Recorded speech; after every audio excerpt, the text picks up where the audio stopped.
This is our third panel, which are going to be our policy and decision makers. So, it is my pleasure to welcome John Guzek, who's the Senior Program Manager for the Small Business Services for over 4 years. He manages operations that deliver more than 700 business courses citywide for about 10,000 entrepreneurs each year through the 7 New York City Business Solution Centers and in partnership with community-based organizations, public libraries, and universities. He also had designed and developed and launched the Community Cornerstone Business Initiative, an SBS program to recognize, promote, and support 23 of New York City's longest-standing local businesses through educational workshops, marketing, and one-on-one coaching, and an ad campaign. Next to him is Daniel Allen, who is the Senior Technology and Economic Policy Analyst for Manhattan Borough President Gale Brewer's office. Daniel's been working on economic development policy for 2 years. Most relevantly, had assisted the Deputy Borough President with economic development projects in Manhattan, such as the revitalization of the historic La Marqueta Economic Corridor and planning for the development of a new small business accelerator in East Harlem. He also had been working with the Small Business Task Force, so he will tell you about that. And then, last but not least, we have Councilmember Ben Kallos, who you heard from earlier. So I'm going to just turn this over to John. Okay, so I'm going to do a quick presentation to be able to give you a sense of how our agency, the New York City Department of Small Business Services, is thinking about small businesses here in New York and how we support them, the services that we offer for them. So what we do, we are the Department of Small Business Services, or SBS. We help unlock the economic potential, create economic security for all New Yorkers. The way that we do that is through 3 different divisions. One that really is investing into connecting New Yorkers to good jobs. So that is really our workforce development programs. We also create stronger businesses here in New York City, so we have an entire team that's devoted to small business owners and entrepreneurs, which is a lot about what I'm going to be talking about today. And we also build a fair economy, and we do that through investing into neighborhoods. So before it was mentioned a business improvement district, we make investments through business improvement districts, but also into community-based organizations and nonprofits throughout the city to revitalize and keep vibrant our commercial corridors. So turning over, a large part of my focus and a big investment, I think, from our agency in recent years has been into business education. And really what SBS believes is that the journey to successful business ownership in New York City should be transparent to all New Yorkers. So regardless of your immigration status, the language that you speak, your income, you should be able to have the resources necessary to start and operate a business here in New York City. So that really informs what we deliver. So we deliver courses on every key issue in entrepreneurship in all of New York City's major languages. So we deliver Russian courses in South Brooklyn, Haitian Creole courses in Central Brooklyn, Spanish courses in East Harlem and the Bronx, Chinese courses in Flushing, and more. We do that through about 700 in-person courses per year that serves about 10,000 entrepreneurs and small business owners. And we offer, just this past Monday, we actually launched an online business education portal. So through that, any New York City entrepreneur can access free online courses that are created by universities across the country and the world. So our 19 in-person courses, really the way that we think about entrepreneurship is a pathway. There's really a series of steps that's required to be able to launch, operate, and grow a successful business in New York, and that follows these topics that you see from left to right. Any New York City business owner can go to nyc.gov/business courses to find these, and these are offered in neighborhoods across the city in all types of languages, from your local universities to your local libraries to your nonprofits in your neighborhood. Our online business courses is what we just launched this past Monday. What I think is really exciting about this is part of really the way that we think about supporting entrepreneurship in New York City is be able to meet people where they are in terms of what their needs are, their location, their language. And so now with this new online portal, which is offered in partnership with Coursera, which is an online business education, an online education provider, we'll be offering instruction by academic and industry experts. So there'll be a series of courses all taught by business school professors from universities. A learning experience that's on-demand and peer-oriented, so entrepreneurs can complete these courses at their own pace from their smartphones, from any internet-connected device, at their own convenience and leisure. The courses are interactive, so they involve discussion boards. A huge part of really supporting small businesses, as I think the last panel talked about, is that small businesses support each other. There's really ecosystems and there's means of support they provide. So these are very interactive and entrepreneurs support each other on the platform. And a big part of the puzzle for us is measuring results. So as a city agency and as the City of New York, we are really trying to be intentional with the data we collect to be able to very intentionally understand what are the needs of business owners in our communities, to be able to meet people where they're at, as the last panel talked about, understanding what the need is, and then letting the design of new services and new courses and education be informed by what the most present needs are. The how to enroll is very simple. So if you want to advise your local business owners, or if you're a business owner yourself, it is this simple. Going to nyc.gov/business courses, submitting an application. The only eligibility criteria is that you live or you own a business in the 5 boroughs. You have access to an internet-connected device, which can either be personal or maybe at your local library. And you can commit to completing 1 to 2 hours of work per week for 2 to 4 weeks. At that point, we send you an email invitation, you create an account on a Coursera, and you can begin completing the course at your own pace on any variety of topics. So we do topics for pre-startup, so if you haven't launched a business yet, we can take you through A to Z what that requires. But we also think about operating and financing and marketing, and we also have a series of courses on human resources, how to manage, lead a team, how to negotiate a contract, and also how to identify growth opportunities. So thinking about how to create a growth plan and where your opportunity in the market is to grow. A big thing that I also want to talk about is our commercial lease assistance program. So we're talking a lot about, I think, rising rents, about the pressures that different business owners are facing in the real estate market. A couple years ago, we launched the Commercial Lease Assistance, or the CLA program. This is for businesses across New York City. They're free services. We partnered with legal service providers, so nonprofits, that are able to help New York City business owners with major lease-related matters. So if you haven't signed a new lease yet, we can offer you free legal assistance to review those terms, identify what the risks and the liabilities in those terms are. A lot of times, leases are very complicated. There's a lot of terms to them. There's a lot of different ways that landlords can design those leases to be able to disadvantage business owners. So we want to be able to create a fair playing field by sharing that information and making it transparent. Also, if someone is renewing, amending, or terminating an existing lease, so if you already have a lease, we can provide you support in that way too through these lawyers. We can also resolve other commercial lease-related issues. So certainly a big topic, I think, in recent years has been landlord harassment.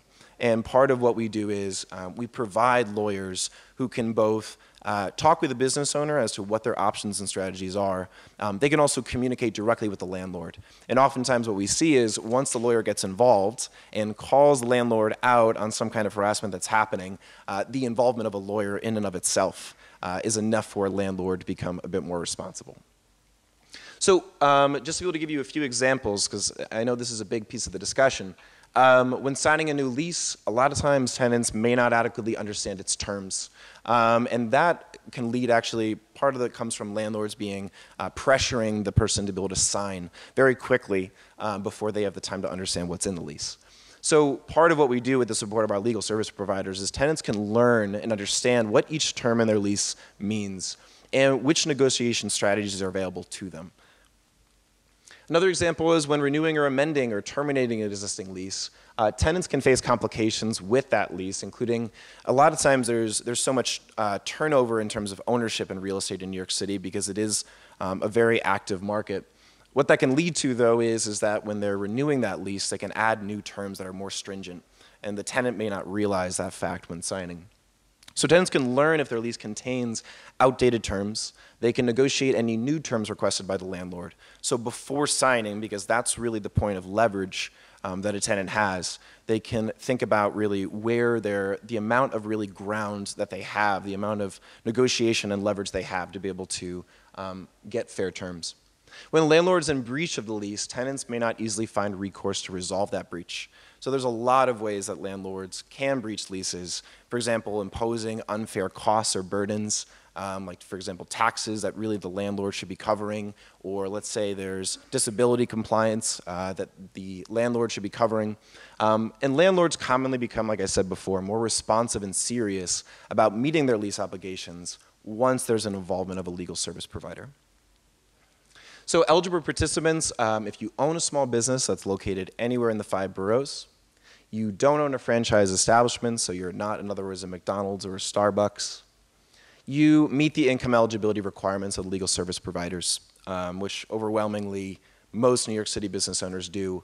It's not that so many New York City business owners are drowning in wealth by any stretch. And the program will provide participating business owners with full representation from dedicated attorneys during the duration of the legal matter. So a lot of times it's up to 45 hours that we're seeing on average that our lawyers are being able to provide to business owners, whether they're, like I said, renewing or negotiating a new lease. What they won't do is they won't provide representation for matters that go to court. So at the point that a landlord, and this is in the minority of cases, but it does happen, where the landlord has their own set of lawyers, they wish to be able to take it to court, we cannot provide assistance at that point. But everything up to that, we are able to provide support. The process to apply is pretty simple. So going to nyc.gov/comlease, you fill out an inquiry form, which only takes about a minute or two.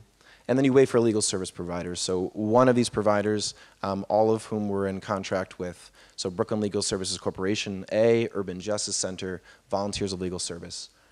One of these providers will reach out to you, vet you a little bit more to understand and make sure that you fall into the income eligibility requirements and understand what your lease issue is. The last service that I want to touch on, because a huge issue, we were talking about government before, the challenges that small businesses face in navigating it. A huge focus of the present administration has been to be able to simplify regulations through an initiative called the Small Business First Initiative. One of the services we launched about 3 years ago is compliance consultations. What these do is they offer free guidance in any of New York City's major languages to business owners at their place of business about how to avoid common violations.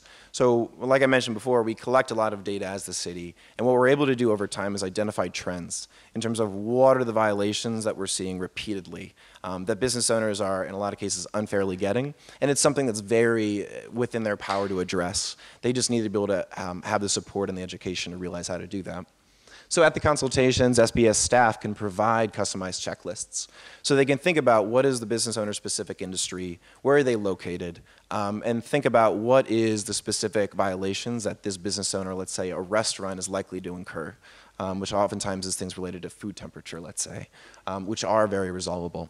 If the business already received a violation, the staff will help the business owner understand the reasons why and the process to be able to resolve it, rather than incur this violation repeatedly. And the program serves both new and operating businesses. So if you're about to launch, we can help you understand the violations before you launch that you might run into and how to be able to avoid those. If you're already an operating business, we can help you understand what those present violations you might already be facing are. How to request a consultation is pretty simple. Again, going to our website is a very easy way. You can go to nyc.gov/bizconsult. You can also call 311. You can call 311 for any of these services. We always encourage people to call 311. There's also emailing businesshelp@sbs.nyc.gov. And there will be one of my colleagues who will get in touch with that business owner to be able to offer them assistance. And that is my presentation. Thank you very much.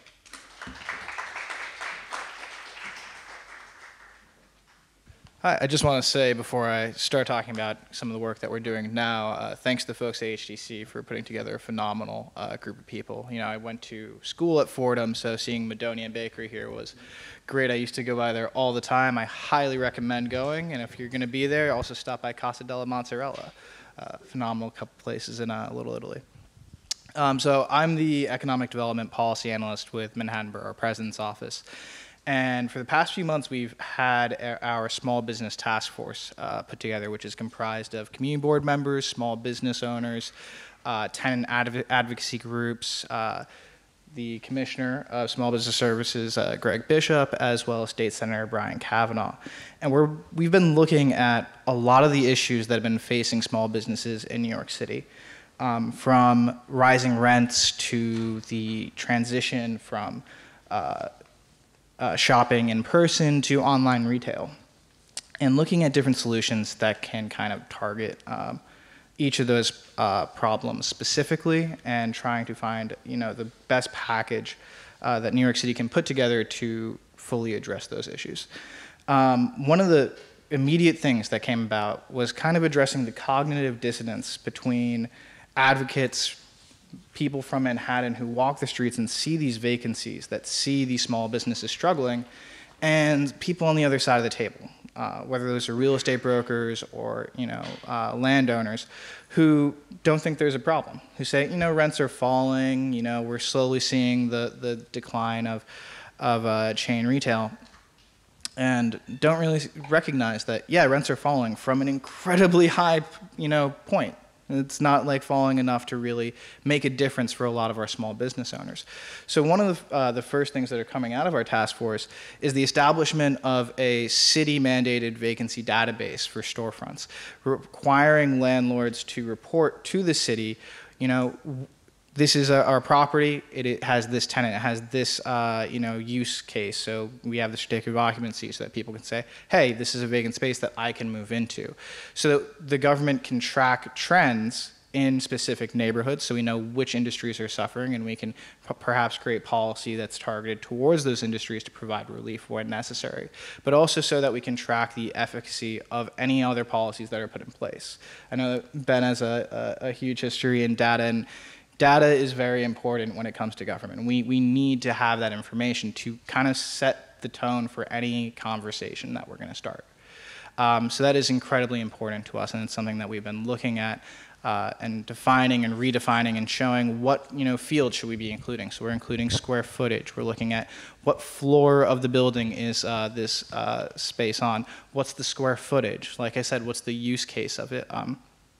Looking at all those things. And one of the aspects of this, and there are other cities that have had vacancy databases, but sometimes they have failed, and they failed because there's been a fee put in place, or landlords have been dishonest and have said, "Oh, I'm using it for storage," quote unquote.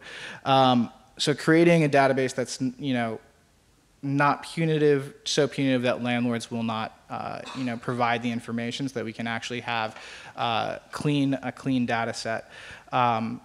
That's a huge portion of it. Obviously, there has to be a stick. So one of the sticks is repeat offenders who don't report the data, and the data is not just when you have a vacancy. It's a yearly update.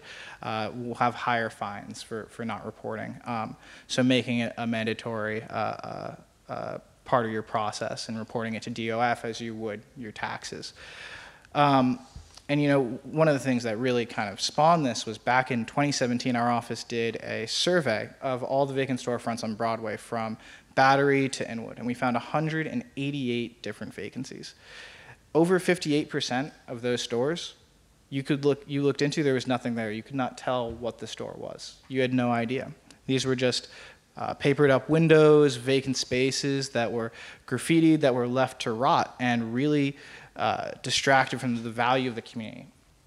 So kind of one of the things that we really want to do is show the value of having these small businesses in these places, and demonstrate the value of small businesses to the value of the neighborhood, the character, the culture. But we also have to make the argument to landlords and say, hey, small businesses improve the value of your buildings.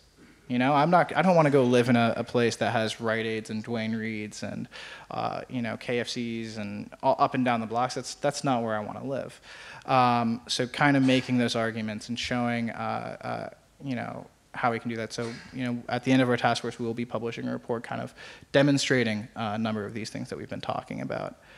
Another thing that this data can help us with is targeted policy, like I mentioned before. Back when Gale was in city council, she passed a number of zoning protections for the Upper West Side, creating the Upper West Side Special Enhanced Commercial District. These zoning protections limited the size of storefronts in between, I believe it was 75th Street and 110th Street on the west side. And it made it so that banks couldn't be longer than 25 feet, new storefronts can be longer than 40 feet. And the purpose of those protections was twofold. First, it was to make sure that you didn't have chain stores coming in, buying up an entire block, and gutting it and creating a giant bank up and down in the entire avenue, or a giant pharmacy that really detracted from the value of the neighborhood. But the second part of it was to increase the supply, to make it so that these smaller storefronts that people could afford remained in the Upper West Side. It's been a few years since that those protections have been in place, but just a little over a year ago, the council published a report on planning for retail diversity, which showed that those protections have been very effective. And now we're looking at helping communities push for those protections in their own areas. So Community Board 3 is looking at a resolution to bring those similar, storefront restrictions to the East Village to ensure that, the gentrification that happens when you have large commercial developers, when you have chain stores come in, is slowed, and that there's still a place for your mom and pops and your local storefronters. So those are a few of the things that we've been working on. We've also been discussing legacy businesses, looking at legislation that's been put in place in San Francisco and Jersey City, and looking at ways at how we can adapt that to New York City and if it would be effective, which I'm sure we can talk about a little bit more later as we get to the more open part of it. We've also been looking at online retail. It was mentioned a little bit earlier that the delivery services like Grubhub and Uber are really detrimental to small businesses, and it really cannot be understated. They take a very large percentage out of your local business's fee when you pay for your food through those online services. And that obviously hurts profit margins in businesses that are already kind of struggling to stay in the black. But what a lot of people don't know is that those fees are not just for the menu item price that you see when you buy. They apply that percentage cut to the fee that the regular menu price plus the tip plus the sales tax. So restaurants are being charged an enormous amount of money that they can't really compete with. And it's really driving a lot of small restaurants out of business. So looking at ways to provide protections, which are in place in other states, to prevent that from happening in New York is another area that we're looking at.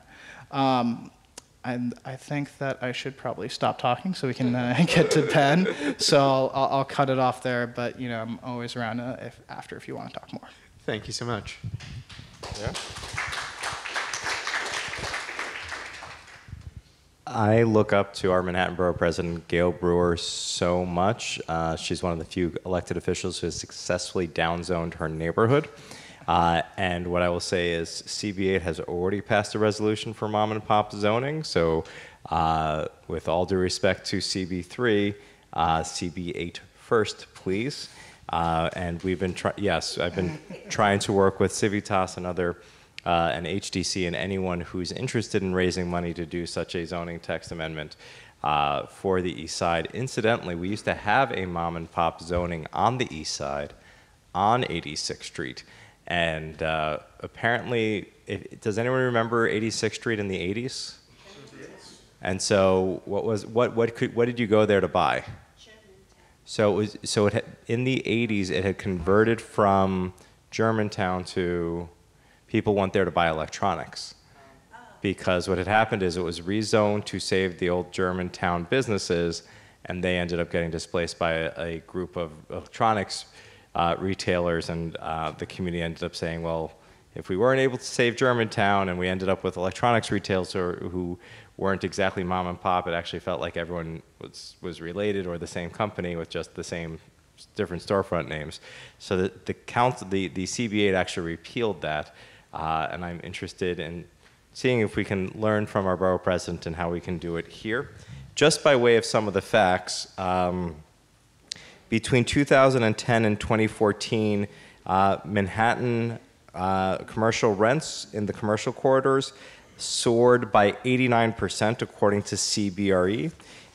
In 2018, separate surveys by real estate firms Douglas Elliman and Morgan Stanley determined that at least 20% of Manhattan street retail is vacant or about to become vacant.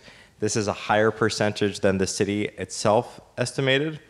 And in addition, in terms of when the mayor talks about jobs, It is estimated that over the past 3 years, we have lost retail jobs to the tune of 10,000 jobs that we have lost. So that is just a way of, beyond the fact that, like, we all know when you walk out of this building and you see all the empty storefronts, like, that's just one of the pieces. I had a pet peeve, which is scaffolding. It goes up around a lot of our landmarked buildings. It goes up in every single neighborhood. And it was a pet peeve, and I introduced the bill, and I didn't realize I was going to get the response that I did. And the New York State Restaurant Association and the New York City Hospitality Alliance have told me that, like, scaffolding is actually it's referred to in the industry as the kiss of death. When it goes up, businesses go out of business. So I have two bills. One would say that once the scaffolding goes up, you have to get the work done within 90 days. We hope that that'll actually help. And you get another 90 days if you need more time. But we've been trying to really figure out how do we get I think at this point it's 200 miles of scaffolding in the city of New York. Another bill is the scaffolding is actually, I had joked when I first introduced it, if scaffolding is supposed to protect us from the buildings, who's going to protect us from the scaffolding?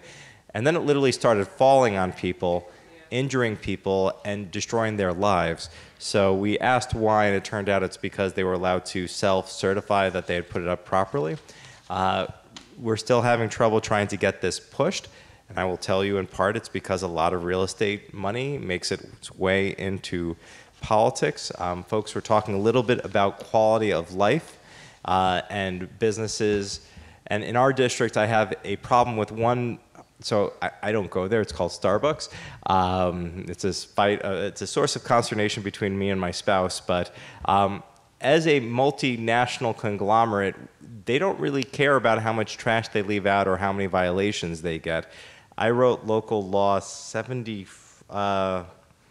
It's a local law number. I can get it if you're more interested. But it basically says if somebody has a violation every single day because they just don't care about you or their neighbors, that we wouldn't give them a permit to continue to operate anymore.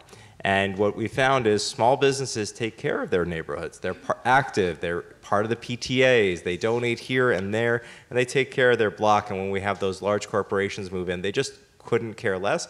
And when you do have a complaint, there's no there. Maybe you speak to somebody, but there's no owner to speak to. When you say, can I speak to the owner? They're like, I don't know, call whoever owns Starbucks. I think he's running for president or something. So I may have to go to a presidential forum to ask the president of Starbucks, like, could you please sweep up in front of one of your stores? And so that is a problem. Another problem that I know our borough president, Gale Brewer, has been working on since she worked for Ruth Messenger, something called the Small Business Job Survival Act.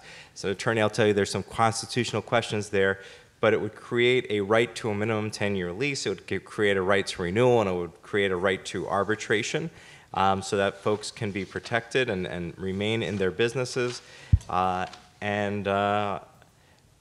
think those are some of the big things that we've been working on, but the goal is just trying to protect our mom and pops. And I think the last piece, which we touched on in the opening, is just where can preservation and the landmarks process be used to preserve the buildings that house our favorite locations.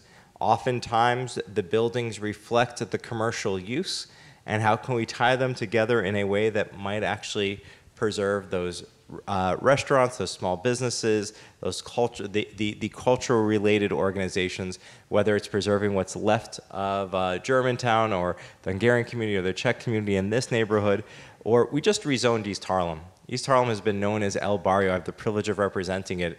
And as it's been upzoned from 4- and 5-story walk-ups to 2, 3, 4, 5, 6, 7, 8, 900 feet tall towers, I want to know whether or not we can work together to preserve the cultural heritage of that neighborhood now before it all gets blown away by developers. So those are some of the questions I'm interested in working with you to solve.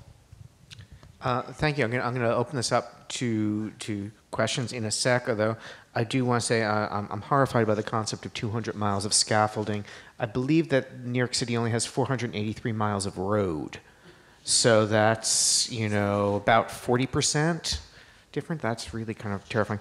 I'm just going to throw one big question at you, and then we're going to open it up to conversation, which is how much, in a city as big as New York, which is the biggest city in America and the only important city in the world, you have to do citywide policy, but at the same time, it seems like that neighborhood-based, a lot of the smart thinking coming out of people who are much better than us with planning is coming up from the community, coming up from the neighborhood, and having a sort of granular neighborhood-based concept. How do you balance those two issues? Where coming from decision makers, coming from people working within the administration, where do you find that balance? So I think a large part of that is ensuring that we have the input at that granular level to make sure that we're meeting people where they are and that we have outreach when it comes to any type of large-scale policy implementation. I think that if we're focusing on a small business level here, San Francisco has this organization called their Small Business Commission, and essentially what they do is they act as a lobbyist arm for small business. They have some other powers granted to them by the government, but one of the major ones is that any bill that will impact small businesses first goes in front of the Small Business Commission. They don't have the right to veto or anything like that, but their voice is taken very seriously and they get to weigh in and have input. Ensuring that we have strong advocates that can have that input at every level of the process, bringing them in when we're talking about the initial idea of policy, bringing them in at the hearings, ensuring that we have that feedback loop, make sure that we have that information at that granular level very quickly. But when it comes to instituting, a citywide policy, there's always going to be someone that's inadvertently hurt, and trying to minimize that is obviously very important. One of the issues with small businesses that I've found is becoming bigger and bigger is a lack of leases. People who are largely immigrants who are running their storefronts and their shops, they've been running them for years, but they're on a week-to-week or a month-to-month lease. Not leases. They're just paying, hand over fist to their landlord, and those people are not afforded the protections that we have for commercial tenants because they're not technically commercial tenants. So there's been discussion about, hey, why don't we require leases? But in doing so, do we inadvertently make it more dangerous for undocumented immigrants who own businesses and make it easier for ICE to deport them unfairly? Do we make it, too expensive for small landlords and small businesses to come to an agreement? So, those are incredibly, difficult issues to talk about and finding those kind of exceptions to the rule or creating, certain zoning provisions at that very granular level is very difficult. Yeah, you should be on. I turn it off in between. Okay. So just to clarify, I actually just hopped on the DOB tracker. So we are currently, as of today, we have 319 miles of scaffolding in our city. In terms of the question of planning, whether we like it or not, all politics is local. And what I would say is we've worked with organizations like Historic Districts Council to take on citywide planning issues. One of my colleagues, who I'm very well known for fighting with in the city council, was the land use chair. He's no longer in the city council, and his goal was to gut the landmarks law on its 50th anniversary, because that is the best way to celebrate the anniversary, the landmarked anniversary of the actual landmarks law that they speak about when they say the word landmark. And so we were able to work as an organization with HDC as a leader, organizing, I think, hundreds and hundreds of local preservation groups to fight back. What they had wanted is, if you are a developer, what you want is to defeat a preservation group when they try to preserve your area. And then what you want on top of that is to know that they're never going to be able to do anything about it. So they had proposed a 5-year moratorium, which is, in other words, they wanted 5 years to raise and develop a neighborhood anytime they were able to defeat that neighborhood to bring unbridled, and we were able to stop that. So I guess sadly what we see is when it is citywide, they generally do things to give things to developers. So MIHCQA worked very closely with the borough president. They wanted to give away height throughout the city, and they were calling it zoning for quality and affordability, but the height that they were giving away under ZQA wasn't going to require affordability. So the borough president showed up and said, we really think that if it's called zoning for quality and affordability, that should be required. And so they said yes. And then one day, Gale and I get a phone call saying, the other boroughs aren't interested in the affordability, they're just interested in the quality of having taller buildings. And then Gale and I said, but Manhattan is fine, and they said yes. And we said, great. Gale is the borough president, I represent the East Side. We were swinging a little bit above our weight class to try to do something citywide. And then all of a sudden, I think we got a phone call that, nope, it's only for 96th Street and down.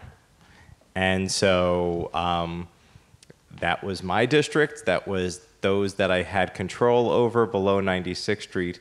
And so I think it is an example of just how city planning tends to work.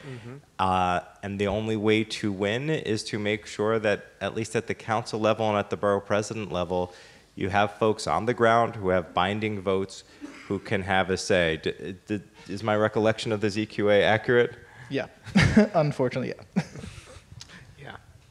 John? Yeah, I'll briefly jump in. I think from SBS's perspective and from the city's perspective, it really is the involvement of the community before any planning takes place to the full degree possible. So one thing that we've been thinking, I think, about is whenever we do have these rezonings taking place in East New York, in Bushwick, I know it's under consideration, in East Harlem, as was mentioned, doing commercial district needs assessments, or CDNAs is what they're called. So part of what we do is outreaching to the community, finding those community-based organizations and these local leaders like HDC to be able to understand what is really happening on the ground. What are the small businesses like? Where are the customers coming from? And when we do implement a change, what is that actually going to mean for these small businesses? How's that going to affect their revenue? And then therefore, how can we make investments as the city? To be able to make sure that we are mitigating the challenges that we might create through rezonings, and that if anything, actually, we're making investments to be able to support and revitalize the community over time. So with every kind of rezoning and investment we're making, those kinds of needs assessments come up front, and those really, in large part, drive, I think, the investments that we do in an intentional way. One piece I'll just put out there is the other part of ZQA was called mandatory inclusionary housing, which says when people put up housing, they're supposed to build it technically on site. There's some loopholes that the borough president and I fought pretty strongly.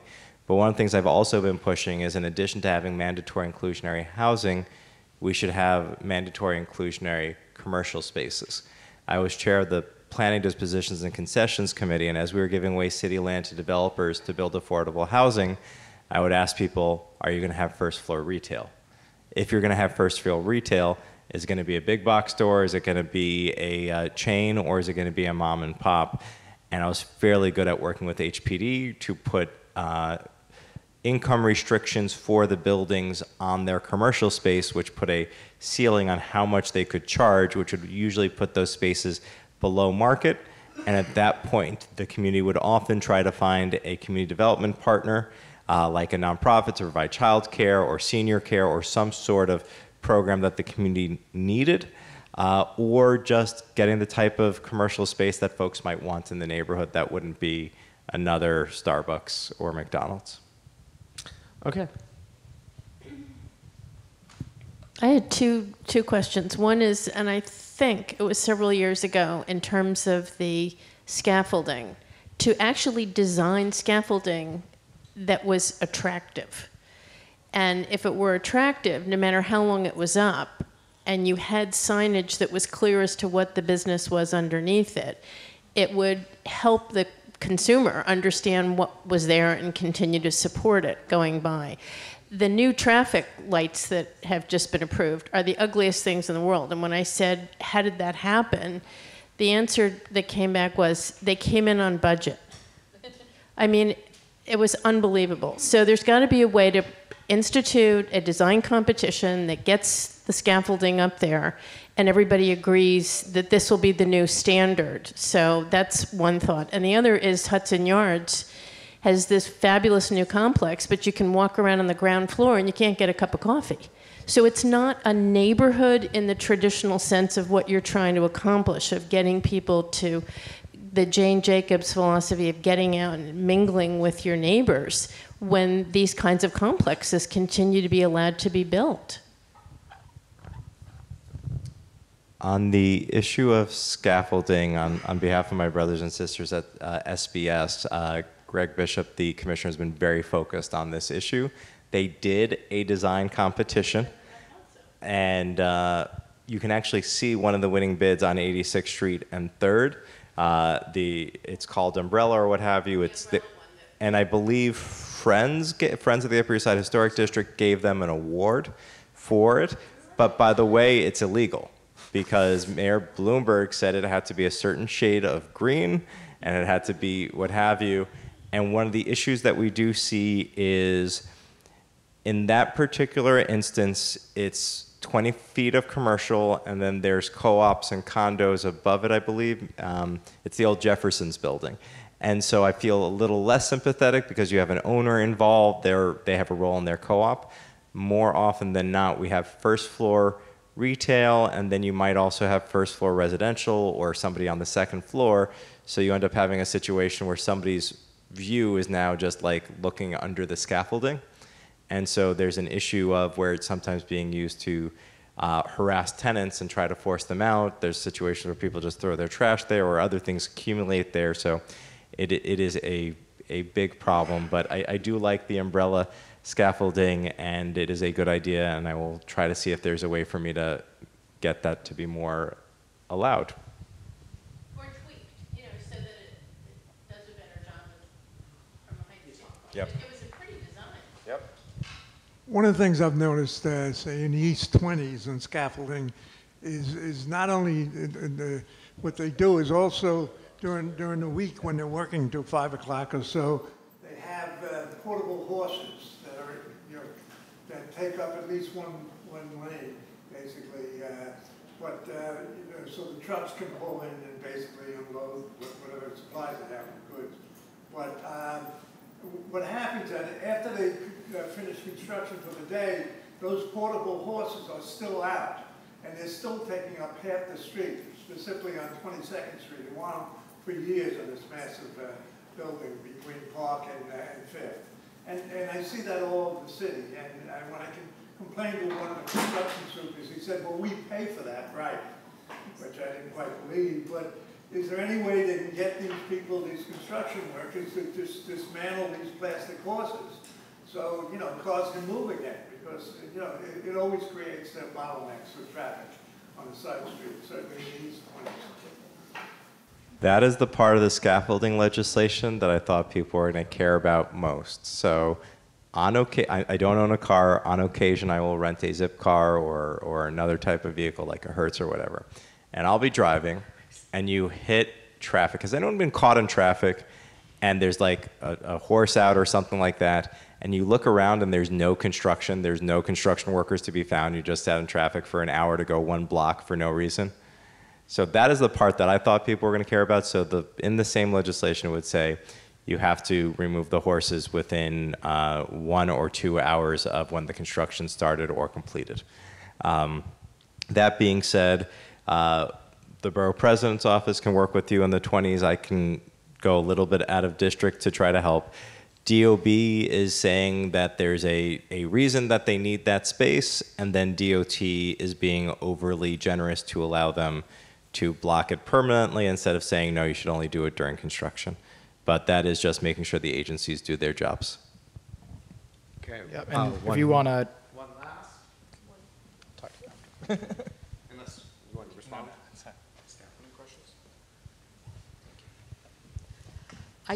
What about these landlords who leave vacancies forever? and no one comes in, a business goes out, nothing comes in, and the neighborhood just starts looking like horrible. Is anyone looking into this to somehow make sure that these places are leased? So this is a question I get a lot, and one of the follow-up questions inevitably is, how can they possibly have these stores vacant for this long and stay in business? They're losing money. I mean, there has to be some type of tax break. I have letters from the State Department of Finance telling me that there is absolutely no tax cut for any landlord that has a vacancy.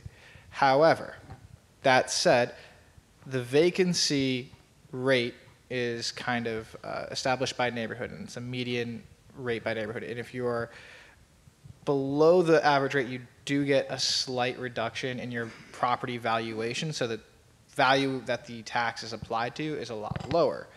And that is a slight issue that needs to be tweaked, absolutely.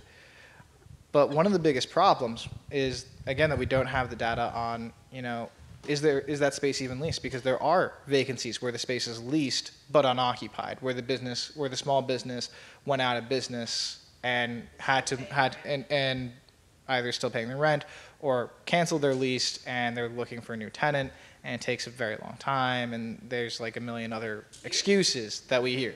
Excuses, and what they are truly excuses. And most of the time when we do a deeper dive and we hear from people about these specific storefronts, we do a deeper dive, we find that a lot of these landlords are impossible to reach. That they're often Europe, and they're a small landlord that inherited the land, and they don't live. And names that we will know. Yeah.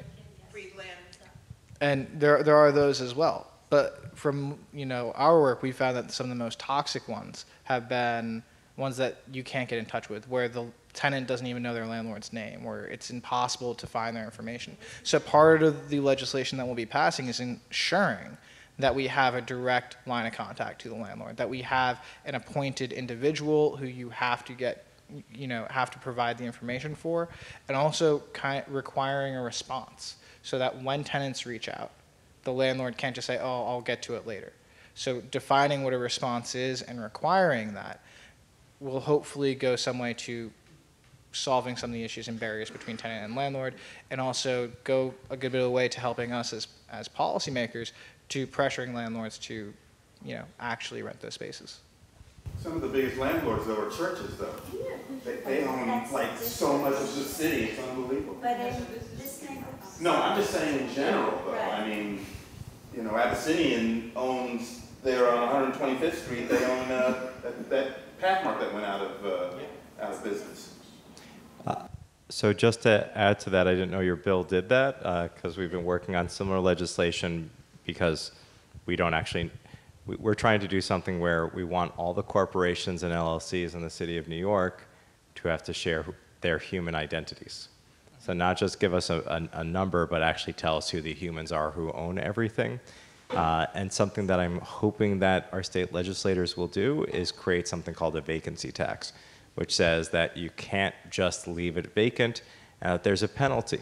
And the argument is that the state government has the power, and the city does too in terms of police power, which is if you have a vacant storefront, that means you need more police to patrol because there's no humans there anymore.